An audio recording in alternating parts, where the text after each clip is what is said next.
Please bow your heads. Dearly beloved, plus ones, and those who missed the shuttle from the hotel and had to spring for an Uber, we appreciate your sacrifice. Before we begin, we must, as is custom, pause for a prayer to the party god so that we may go past the rental time and not be charged. Please bow your heads. Those that can, if you have like a foam dome or one of those sombrero Ritas, just do a casual dip. We'll know what you mean. Heavenly bouncer, in whose glorious protection we continue to rage, blessed be the drinks we are about to consume, and may they be strong enough for late night karaoke with no apprehension, but not so intense that we have to fish Tiffany out of the chocolate fountain. May the tunes be banging, may the snacks be off the hook, may our bars be open, and like full open, not like beer and wine like we're at a college orientation, we're in suits for fuck's sake. In the name of the Jello, the Jaeger bomb, and the kamikaze shot, we pray. Forget that blind ambition, trust your intuition. Life is a tire swing and it's 5 o'clock somewhere. Cheers. John Donne once said of humanity that no man is an island entire of itself. But he never knew James William Buffett, who, entire of himself, was an all-inclusive equatorial destination. Born on Christmas Day, 1946, in Pascagoula, Mississippi, and not fully formed out of a cracked pineapple as historians originally thought. He played trombone in grade school and sailed with his grandfather, who was a steamship captain.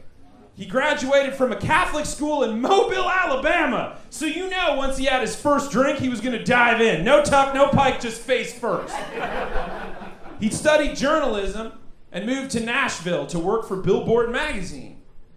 Though at first listen, one would assume rightly that he was actually a pre-mixed grapefruit cocktail that gained sentience after being mixed with sunscreen and electrified by a steel guitar. He was actually a folk country singer, busking along the streets of New Orleans, and not in the stairwell near the student center, Todd! We get it, you got emotions, go outside where people want to listen to music! Back in Nashville, he recorded his first album, Down to Earth, in 1970. And it's got a folksy, hug the grass, roll your own kind of road trip vibe, which you could groove to whilst hitchhiking in the 70s. And then, in 1971, he discovered Key West.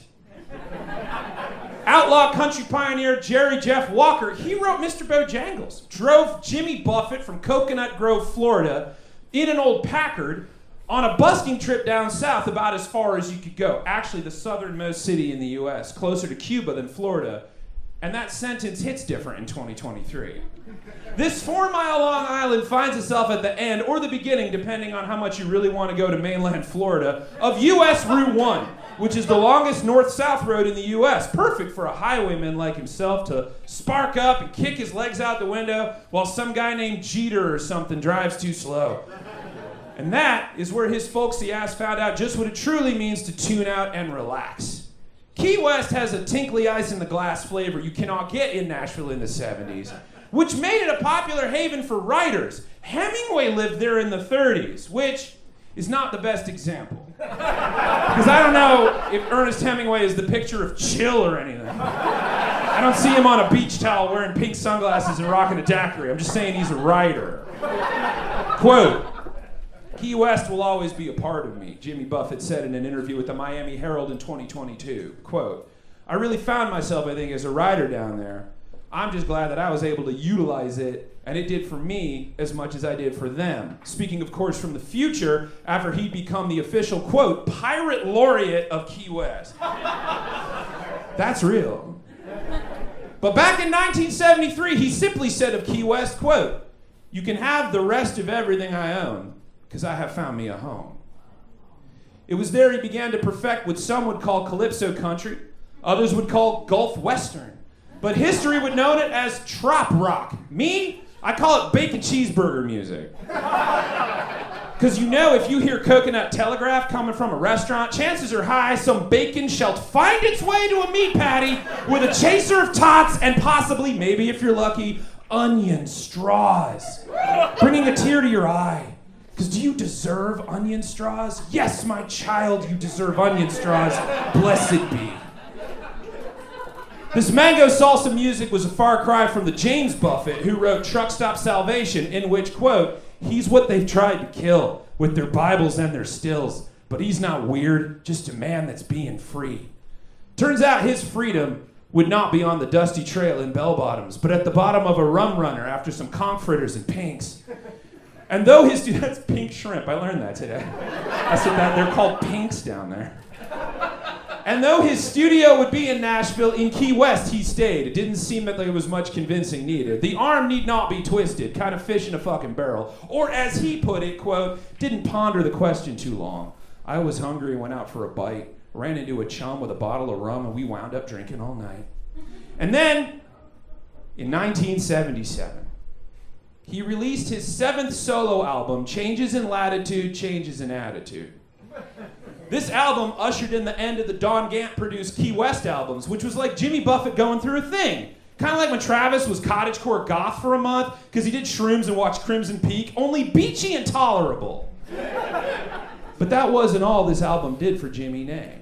Turns out his 7th album was the Shotsky, the T-shirt cannon blast, the Tabasco sauce dash on his Bloody Mary on the Lido deck of his career, because within its tome contained his singularity, a little tune that a mere mention of would get it dug into your brain where it would live forever and never die, controlling you like the rat from Ratatouille, forever a walking zombie to its whims, and I shall not utter it here.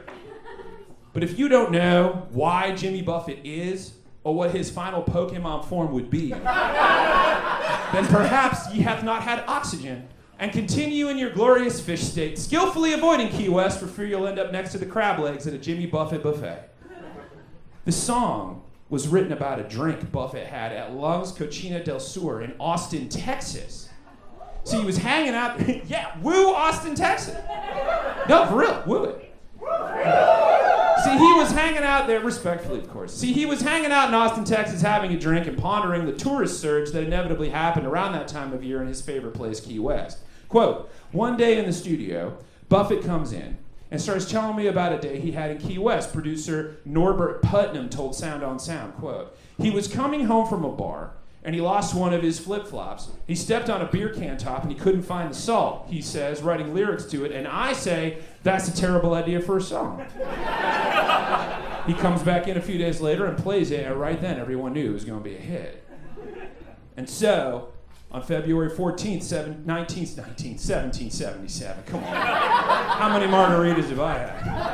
And so, on February 14th, 1977, Jimmy Buffett released that song into the world and people. And that's kind of everything.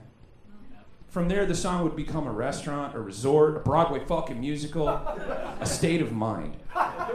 Everyone goes through a phase, finds themselves, changes how they are, but most of the time, whatever it is they become does not become an anthem for a way of living. Ever since 1977, if you see a Hawaiian shirt, a frozen drink, a glistening plate of nachos in the good chaise lounges that hug you like a paid professional, you will hear it in your head.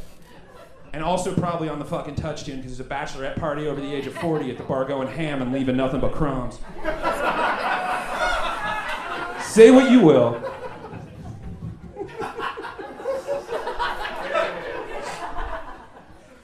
Say what you will about Jimmy Buffett's music, and you do! Just scroll Facebook today and you will see every pissy metalhead proclaiming that they fucking hated his music, but you gotta respect the man. And yeah, you do, Stewart! Did your guy build a pop culture empire and create an entire international lifestyle and become one of the richest musicians in history with one song? Did Opeth do that? No, they didn't. Put on your sunscreen and come outside. You can get goofy for a day.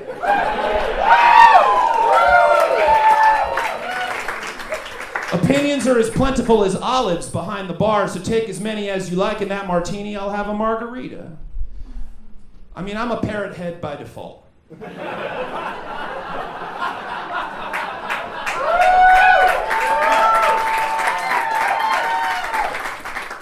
But even I know that blowing out your flip-flop sounds like a dumb fucking thing to think about in the grand scheme of the world, but if it happens to you, you will think stop. Damn, Jimmy Buffett was right. This fucking sucks. And in the end, we all need to get away. And for 46 years, Jimmy Buffett, like a coconut oil-scented genie, could make that happen with a song. And this morning, September 2nd, 2023, Jimmy Buffett sailed on, leaving behind good times and great memories that if you could remember, you weren't doing it right. And that's kind of it. The country boy didn't stick to his roots, he planted them. He truly found out to live off the grid, you have to make your own world and make sure it has good appetizers and drink specials. And in his wake, maybe all be reminded that life is just a tire swing. It takes no more time to see the good side of life than the bad. Some people never find it, some only pretend. But I just want to live happily ever after now and then. Because you don't need to worry about hereafter, just worry what you're going to do today. Where it all ends, I cannot tell you, my friends. If I knew, I might toss out my anchor. Or to put it another way.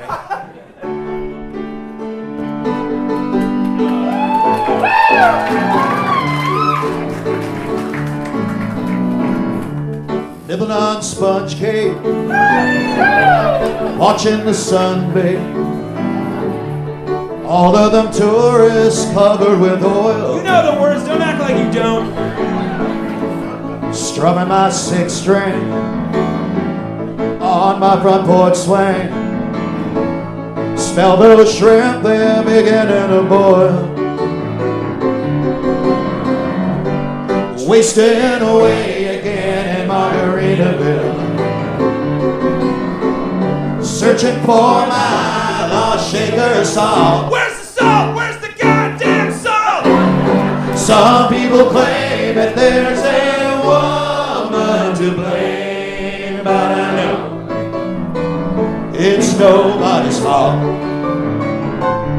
Yes, and some people claim that there's a woman to blame, but I know it's my own damn fault.